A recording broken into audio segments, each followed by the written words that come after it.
नमस्कार दोस्तों, आज की इस वीडियो में हम देखेंगे कि हम अपनी टाटा नैनो पे बेस ट्यूब या ये अंडर सीट सब एम्पलीफायर सब वूफर जिसको बोलते हैं ये इंस्टॉल करेंगे। ये कैसे इंस्टॉल करते हैं स्टेप बाय स्टेप, वो भी स्टॉक म्यूज़िक सिस्टम पे सेफ्टी के साथ फ्यूजेस और एमसीबी लगा के कि हमारी वायरिंग को भी ऐसा कोई मेजर इशू ना हो। तो इसमें हमें ध्यान सबसे पहला यही रखना है कि हमें कोई जुगाड़बाजी नहीं करनी है वायरिंग के साथ। प्रॉपर चीज़ें, प्रॉपर वायरिंग जहाँ पे सोल्डरिंग क्रिम्पिंग सब कुछ होगा, सब कुछ करना है ताकि फ्यूचर में आपके वायरिंग से रिलेटेड कोई इशू ना आए, ना ही गाड़ी के सेफ्टी कोई कॉम्प्रोमाइज़ हो, इलेक्ट्रिकल सेफ्टी।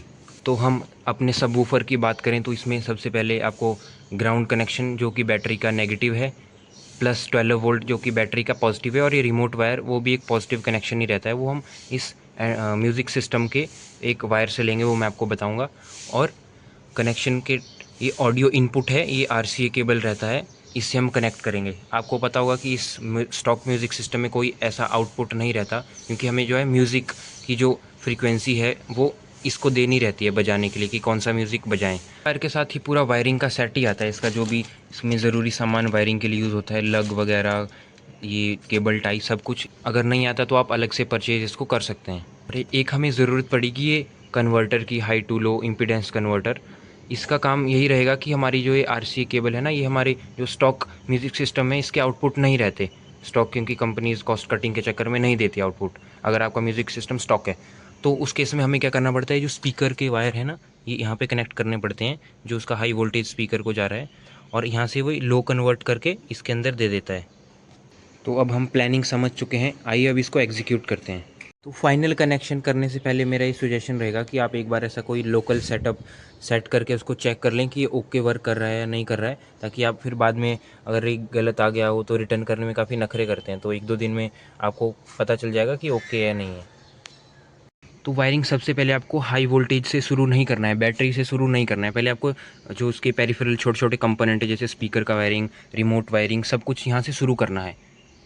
इसके लिए आपको स्पीकर का कवर खोलना पड़ेगा। ये आप यहाँ से नीचे से स्क्रू ड्राइवर डाल के ये कवर खुल जाएगा, इसमें 4 क्लिप रहते हैं, सेम उस साइड का भी खुल जाएगा। स्पीकर का आउटपुट कनेक्ट करने के लिए एक ये वायर मिला रहता है, तो इसको हम इसके पॉजिटिव और नेगेटिव से कनेक्ट करेंगे। इस पर आप ध्यान से देखेंगे, ये वाला इसका नेगेटिव है और ये वाला इसका पॉजिटिव है।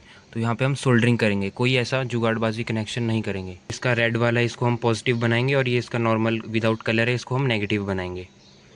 मैं टाटा नैनो में इस सब वूफर को यहाँ पे आगे प्लेसमेंट करने वाला हूँ इसका, तो आप उस हिसाब से वायरिंग का कटिंग कीजिए। अगर आप कहीं पीछे रखने वाले हैं, कहीं दूसरी जगह पे आपका प्लान है, तो आप पहले वायरिंग लेआउट बिछा लीजिए कि कितना कितना मेरा वायर लगने वाला है, कोई कम तो नहीं होगा, तो उस हिसाब से फिर आगे एग्जीक्यूट कीजिए। तो गाइज़, इस वाले स्पीकर की सोल्डरिंग हो चुकी है वायरों की दोनों की अच्छे से। अब बारी है उस वाले स्पीकर की। इस वाले स्पीकर की भी सोल्डरिंग कंप्लीट हो चुकी है बढ़िया से। यहाँ से मैंने वायर लिए, ये स्पीकर का आउटपुट रहता है ना। तो दोस्तों, यहाँ पे हम ग्लू गन का भी इस्तेमाल करेंगे। जैसे अब ये मेरी स्पीकर के जहाँ से वायर आते थे ना, वहाँ से मैंने ये डाल दिए स्पीकर के आउटपुट वाले वायर, तो यहाँ पे थोड़ा सा जगह खाली हो गया ना। यहाँ पे हम ग्लू गन का ग्लू लगा देंगे ताकि कोई ऐसा कोई इशू फ्यूचर में ना आए। अरे मेरा ग्लू गन तो हॉट हो गया यार, जिससे कि वायर भी ज़्यादा ना नीचे को खींचे। तो देखिए, प्रॉपरली ग्लू गन से ग्लू लगा दिया है। अब इसमें वायर भी बढ़िया हमारे स्टिक हो जाएंगे, नीचे खींचेगा भी नहीं और कोई वाटर वगैरह आने के चांसेस भी नहीं है। तो सेम आपको उस साइड भी करना है। हमें आराम से चीज़ें करनी है, कोई जल्दी नहीं करनी है। अपनी गाड़ी पे काम कर रहे हैं, आराम से सेफ्टी का ध्यान रखते हुए ही हमें सारी चीज़ें करनी है, ताकि फ्यूचर में हमें कोई दिक्कत ना आए। जल्दी जल्दी हमें ऐसा नहीं कि 1-2 घंटे में काम फिनिश करना है, ऐसा कुछ भी नहीं करना है, आराम से करना है। और ये मेरा कुछ सेटअप है ग्लू गन और सोल्डरिंग आयरन का, उधर से वायर लेके आया था मैं। ये 4 स्क्रू लगा के हमें इसे करना है पैक। ये हो चुका है पैक, ये वाला भी कवर लग चुका है। मेरा प्लान इस कन्वर्टर को लगाने का यहाँ पे है। ये जो इसका क्रॉस सेक्शन कट होता है वो मैंने निकाल लिया है बाहर। यहाँ पे लगा के इसको पैक कर दूंगा बढ़िया से। इसके लिए मुझे राउटिंग यहाँ के स्पीकर की भी इधर लानी पड़ेगी, नीचे नीचे से। तो मेरे स्पीकर का वायर यहाँ ऊपर से आया है।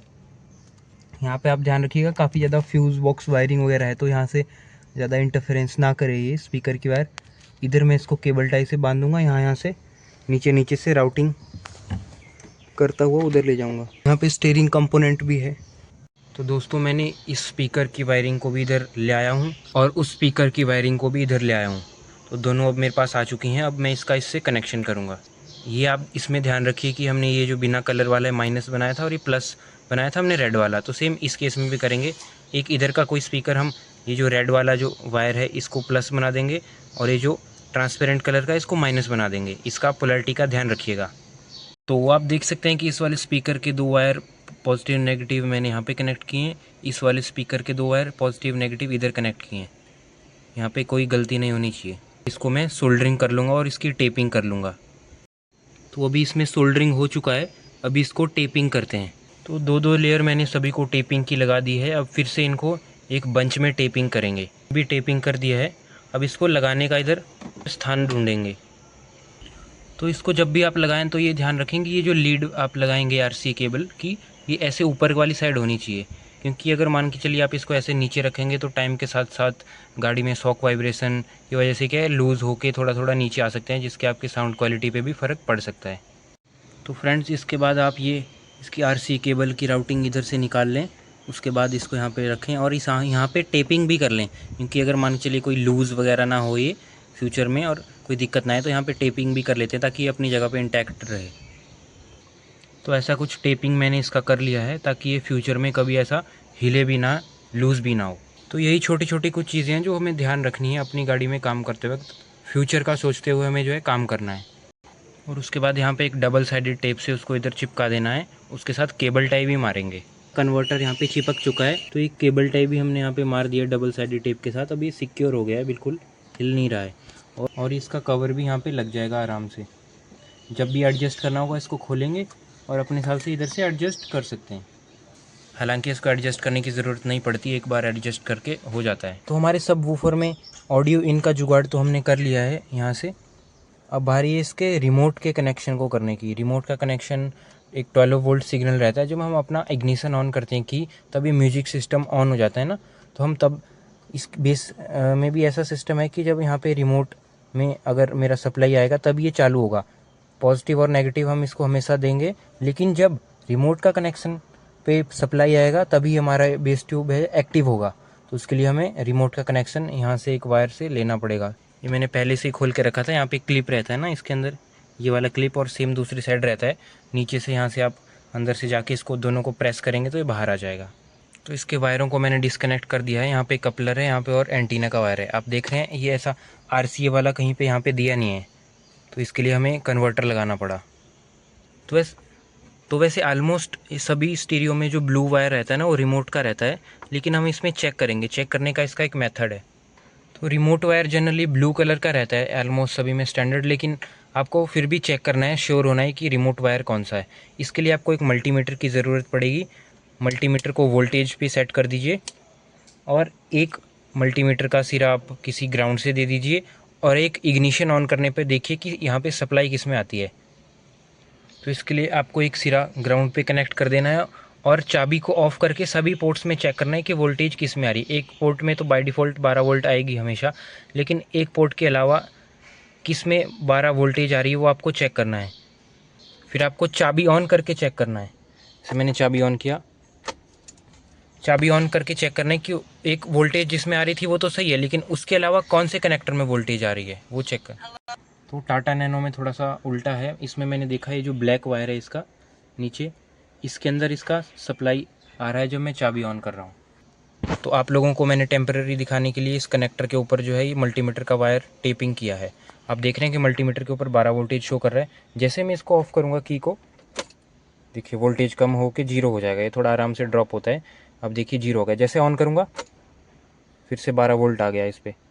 तो ये मतलब इसका रिमोट वायर है। जैसे इसका इग्निशन ऑन हो रहा है इस पर कनेक्शन आ जा रहा है। तो इसी वायर का हम उपयोग करके रिमोट के अंदर देंगे, और वो कैसे देंगे हम देखते हैं। तो ये ब्लैक वाला वायर है, मुझे मिल चुका है। ब्लैक वाले वायर को हमें कट नहीं करना है, उस ऊपर से छीलना है और उसके ऊपर सोल्डरिंग करके टेपिंग कर देनी है अच्छे से। तो हमें ऐसे ही वायर छील लेनी है और बीच में इसके थोड़ा गैप बना देना है। जो स्पीकर वाला वायर एक्स्ट्रा बचा था मैं इसका उपयोग करूँगा, क्योंकि ये मोटा है काफ़ी, क्योंकि इसके साथ जो रिमोट वायर के लिए आया रहता है ना काफ़ी पतला सा रहता है, तो इसका तो मुझे अब यूज़ नहीं है। ये वाला बचा है तो मैं इसका यूज़ करूँगा। ऐसे करके हमें एक टैपिंग यहाँ से ले लेनी है और इसके ऊपर सोल्डरिंग कर देना है। तो इसका भी हमने अच्छे से सोल्डरिंग कर दिया है। अब मेरा प्लान ये स्विच लगाने का है यहाँ पे, कि जब मैं चाहूँ तब अब मैं हमेशा नहीं चाह सकता कि ये एम्पलीफायर मेरा ऑन रहे, जब मेरी ज़रूरत हो तब मैं स्विच को ऑन करूँ तभी एम्पलीफायर ऑन हो, और इसको ऑफ़ करूँ तो एम्पलीफायर ऑफ़ हो जाए। मतलब इस 12 वोल्ट के कंट्रोल के बाद मैं इसको स्विच का भी कनेक्शन करूँगा, मगर उससे पहले आप ये पूरा टेपिंग कर लें, इसको अच्छे से क्लोज़ कर लें। मैंने अच्छे से इसको टेपिंग कर दिया है। अब नेक्स्ट प्रोसेस उधर छेद डालने का है।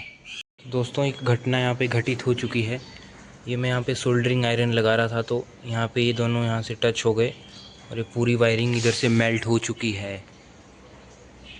आपको पता होगा मैंने एक वायर नीचे यहाँ से लिया था न्यूट्रल, और फेज़ ऊपर से अपने रूम से लाया था। तो आप देख सकते हैं पूरा वायर का हालत ख़राब हो चुका है, जल गई है। साली एमसीबी भी उस टाइम पे ट्रिप नहीं हुआ। तो आप मेरा वीडियो इस क्लिप को डालने का ये पर्पज़ है कि इन एमसीबी देसी सरकारी एमसीबी उस पर विश्वास बिल्कुल भी ना करें। सेफ्टी के लिए अच्छे से अच्छा इक्विपमेंट लाएँ। ये एकदम जल ही रहा था, पूरा धुआं धुआं हो गया था। मैं जल्दी से आके ये वाला एमसीबी बंद कराया। अगर मैं इस एमसीबी को बंद नहीं करता ना, पूरा मतलब फायर कैच कर लेता पूरा। देखिए पूरा जल ही गया है। और इलेक्ट्रिकल काम को करते वक्त खास सेफ्टी रखें। जब आप खुद अपने ऐसे घर पे काम कर रहे हो तो सेफ्टी काफ़ी ज़्यादा ज़रूरी हो जाती है। मेरी तो हालत ही ख़राब हो गई। मैं क्या ये क्या हो गया यार, ये तो आज। तो अभी मुझे मार्केट जाना पड़ेगा न्यू वायर लाने के लिए, उसके बाद प्रोजेक्ट शुरू करते हैं। तो फ्रेंड्स यहाँ पे मैं ये स्विच लगाऊंगा, उसके लिए मैं सोल्डरिंग आयरन से यहाँ से छेद कर रहा हूँ इस पर, ताकि ये प्रॉपर बैठ जाए। तो इसका अब मैंने सोल्डरिंग कर दिया है। अब इसको इधर इंस्टॉल करते हैं और ये पूरा पैक करते हैं सिस्टम। तो ये स्विच यहाँ पे इंस्टॉल्ड हो चुका है। अब आगे की वायरिंग शुरू करते हैं। तो हम यहाँ पे एक एमसीबी भी इंस्टॉल करेंगे। तो with the help of drill और सेल्फ टैपिंग स्क्रू, यहाँ पे हमने ये डीन ड्रिल लगा दी है और इसके ऊपर हम एमसीबी लगाएंगे ताकि और ज़्यादा प्रोटेक्शन रहे। तो इसको हमने अच्छे से क्रिम्प कर लिया है एक वायर को मेज़रमेंट करके, और इसके ऊपर सोल्डरिंग भी करेंगे सेफ्टी के लिए। क्रिम्पिंग करने का एक यहाँ पे देसी जुगाड़ ये है कि आप एक ऐसा बॉल बियरिंग लें जो बियरिंग के अंदर से निकलता है। उसके बाद आप इसको लग को रखें, उसके बाद क्रिम्प करें, तो आपका ऐसा बढ़िया जो है डॉट पीछे बन के आएगा और ये बढ़िया उससे पक्का भी हो जाएगा। और सोल्डरिंग तो हम बाद में करेंगे ही। तो हमने सभी को सोल्डरिंग भी कर दिया है और उसके बाद एक एक करके ये कवर जो इसके साथ दिए हैं इसके ऊपर चढ़ाएंगे। फिर सेफ्टी के लिए ऊपर से एक टेप का लेयर भी चढ़ाएंगे। तो फ्रेंड्स फाइनली इस एम्पलीफायर की वायरिंग हो चुकी है। आप देख रहे हैं लेफ़्ट राइट के जो एम्पलीफायर वाले कनेक्शन हैं इनपुट वाले, वो मेरी यहाँ से वायर घुमा के जो मैंने इसके अंदर से लाई थी ये वाले यूनिट से गए हैं। इसका शेप मैंने ऊपर से ही रखा है इसका, और इसका डायरेक्शन मैंने ऊपर से ही रखा है। और इसके बाद ये जो मेरी रिमोट वायर है वो मैंने आपको बताया था कि इस स्विच से कंट्रोल हो रही है। यहाँ पे एक जो मैंने स्विच दिया है, और इसके बाद ये स्विच का कनेक्शन आ रहा था इस वाले एम्पलीफायर के की के ऑन कनेक्शन से। और अभी ये जो मेरे बैटरी के पॉजिटिव नेगेटिव वायर हैं वो मैंने बैटरी से लिए हैं। टाटा नैनो की बैटरी तो इसके सीट के नीचे रहती है, तो मुझे ऐसी कोई दुविधा या दिक्कत नहीं हुई ऐसा कुछ करने में। लेकिन मैं आपको इसका लेआउट फिर भी बता देता हूँ। तो टाटा नैनो की बैटरी इसके सीट के नीचे रहती है। तो आप देख सकते हैं ये मेरा पॉजिटिव वाला टर्मिनल है, नेगेटिव वाला टर्मिनल है। तो इसके ऊपर जो ऑलरेडी स्टड बाहर को निकला रहता है उसके ऊपर एक और बोल्ट लगा दिया मैंने। ये जो आप देख रहे हैं ना, इसमें मैंने ओरिजिनली ये वाला कनेक्शन बिल्कुल नहीं छेड़ा, ना इसको खोला। बस ये जो बाहर को एक स्टड लगा रहता है ना, निकला रहता है, इसके ऊपर लग लगाया और लग लगाने के बाद ऊपर से एक बोल्ट टाइट कर दिया। सेम यहाँ पे भी किया। नेगेटिव वाला जो मेरा वायर है वो डायरेक्ट आगे की तरफ गया है, यहाँ से राउटिंग होके डायरेक्ट एम्पलीफायर तक गया है। लेकिन ये जो पॉजिटिव वाला वायर है इसके ऊपर मैंने आप देख रहे हैं कि कॉन्ड्यूट भी लगाया है जो कि किट के साथ आता है। तो ये कॉन्ड्यूट वाला वायर थोड़े से ऊपर जाते ही यहाँ पे आगे फ्यूज़ आ जाता है। ये इसका एक फ्यूज़ है, क्योंकि जैसे ही हमें कोशिश करनी है कि फ्यूज़ इसका जल्द से जल्द पॉजिटिव टर्मिनल के जितना नज़दीक हो सके उतना नज़दीक लगाएं। क्योंकि अगर इनकेस कुछ अगर इशू भी होता है या कुछ डैमेज या इंसुलेशन होती है तो फ्यूज़ तुरंत ब्लो हो जाए। अगर हम फ्यूज़ को मान के चलिए दूर लगाएंगे पॉजिटिव टर्मिनल से, तो ऑलरेडी मेरा जो फ्यूज़ है वो ब्लो नहीं हो पाएगा, क्योंकि फ्यूज़ तो आगे लगा है लेकिन शॉर्ट सर्किट या कुछ भी वो पीछे हो गया गलती से बॉडी के साथ, तो वो फ्यूज़ उसके इसमें ब्लो नहीं होगा। तो कोशिश करें कि जो फ्यूज़ है वो जल्द से जल्द पॉजिटिव टर्मिनल के आगे लगाएं। तो ये देख रहे हैं आप, उधर से पॉजिटिव टर्मिनल आया, यहाँ पे फ्यूज़ है, फ्यूज़ की वायर सीधा एमसीबी में गई है। एमसीबी में जाने के बाद ये डीसी टाइप एमसीबी है, तो ये यहाँ से नीचे से गई और ऊपर से निकाल के मैंने यहाँ पे ऐसे लेआउट है, एक इसमें नेगेटिव वायर है, एक इसमें पॉजिटिव वायर है। यहाँ से बढ़िया से ये तो थोड़ा अभी तामझाम अभी इसको मैं शॉर्ट करूँगा, लेकिन यहाँ से डायरेक्ट मेरा उधर एम्पलीफायर के अंदर चला गया है। ऐसा मैंने सपोर्ट दिया है इसको, ताकि मान के चलिए ये वायर अगर खींचें भी तो इस पर इम्पैक्ट ना आए ये वाले पे, तो आप ऐसा ज़रूर करें। और इस साइड इसका मुंह है स्पीकर का, और ऊपर वाला बेस वाला जो ये सेक्शन है वो ऊपर है, तो ये जो है यहाँ पे आगे फिट आ जाता है। यहाँ पे जगह बचती है काफ़ी पैर रखने के लिए, पर मेरा क्या ऑलमोस्ट मैं अकेला ही चलता हूँ, तो देख रहे हैं कि जगह नॉर्मल बचती है। यहाँ पे भी आप पैर रख सकते हैं, यहाँ पे भी ऐसे, तो स्पेस का इतना कोई मेजर इशू आता नहीं है। और आगे आप ड्राइवर है तो आगे बेस भी, मतलब आप ड्राइवर कोई शौकीन है ना ड्राइवर, तो फिर उसको ही ज़्यादा अच्छे से सुनाई देता है। तो अब मुझे अगर मान के चलिए मेरा ये ऑन करना है बेस, तो मुझे एमसीबी पहले ऊपर करना है, उसके बाद वो स्विच ऑन करूँगा तो मेरा इग्निशन जब ऑलरेडी ऑन रहेगा, गाड़ी स्टार्ट रहेगी, तो इस पर कनेक्शन की सप्लाई आ जाएगी और ये वर्क करना चालू कर देगा। इसके अलावा ये क्या है, अगर आप इसको सिक्योर करना पड़ेगा, अभी मैं इसको करूँगा यहाँ से एक ब्रैकेट लगा के इसके साथ सिक्योर करूँगा नट एंड बोल्ट से, ताकि मुझे फ्यूचर में खोलना भी पड़े मैट वगैरह क्लीनिंग के लिए, तो मैं इसको आराम से यहाँ से निकाल सकूँ मैट वगैरह को। और यहाँ से जब मेरा क्लीनिंग वगैरह हो जाए तो इधर से मैं क्लिप कर दूँगा इसको, नहीं तो ऐसे हिलेगा मोड वगैरह पे, तो आप इसका ध्यान रखें। और इसका सेटिंग मैंने नॉर्मली किया है, वॉल्यूम आधा ही किया है, क्योंकि मैं इतना भी ज़्यादा हैवी बेस नहीं सुनता, नॉर्मली अपना सही रहता है। तो आई होप आप इसका लेआउट समझ गए हैं, कैसे इसका वायरिंग हुआ है, और अब आप भी कैपेबल हैं खुद इसको अपने घर पे करने के लिए, स्पेशली टाटा नैनो में। आइए फ्रेंड्स, इसका ट्रायल ले लेते हैं काफ़ी मेहनत के बाद। आप इसमें से देखेंगे सेटिंग इसका बेस रहता है, अगर आपको ओनली बेस सुनना है तो आप इस साइड को इसको सिलेक्ट कीजिए। अगर आपको बेस के साथ आवाज़ भी चाहिए इसकी, तो ये आवाज़ और बेस दोनों देगा। तो मैं अभी बेस पे रखता हूँ, चेक करते हैं। और मेक श्योर करें कि आप गाड़ी हमेशा स्टार्ट करें बिफोर इसको चलाने से, क्योंकि काफ़ी ज़्यादा बैटरी ड्रेन कर देगा आपकी तुरंत। तो मैंने गाड़ी स्टार्ट कर ली है अपनी टाटा नैनो, अब हम इसका टेस्ट करेंगे।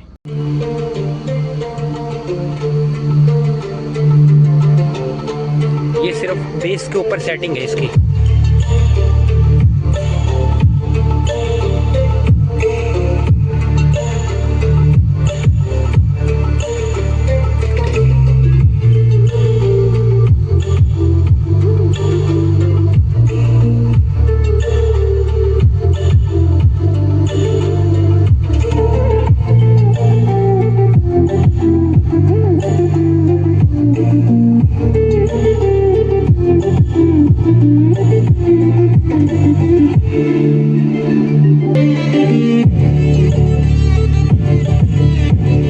तो ये था इसका कुछ रिव्यू। तो बेस ट्यूब से थोड़ा सा नीचे आप इसको रख सकते हैं और ये आपको सेटिस्फैक्ट्री आवाज़ देगा। इतना जो साउंड था मैंने इस एम्पलीफायर का ये जो आधा किया हुआ है अभी वॉल्यूम, तब है, तो मतलब ओके है आवाज़। ज़्यादा भी करेंगे तो कानों को डिस्कम्फर्ट ही देता है। तो इस तरह से हमने अपना ये बेस का वायरिंग पूरा किया टाटा नैनो के अंदर। आप भी इसको DIY कर सकते हैं। और मैंने बाद में एक ऐसा जाली भी इसमें काट के लगा दिया है, ताकि इसके अंदर कोई ऐसा फॉरेन पार्टिकल या ऑब्जेक्ट ना गिरे और ये सेफ़ रहे। तो वो वीडियो देखने के लिए आपका यहाँ तक बहुत बहुत धन्यवाद। तब तक के लिए ड्राइव सेफ।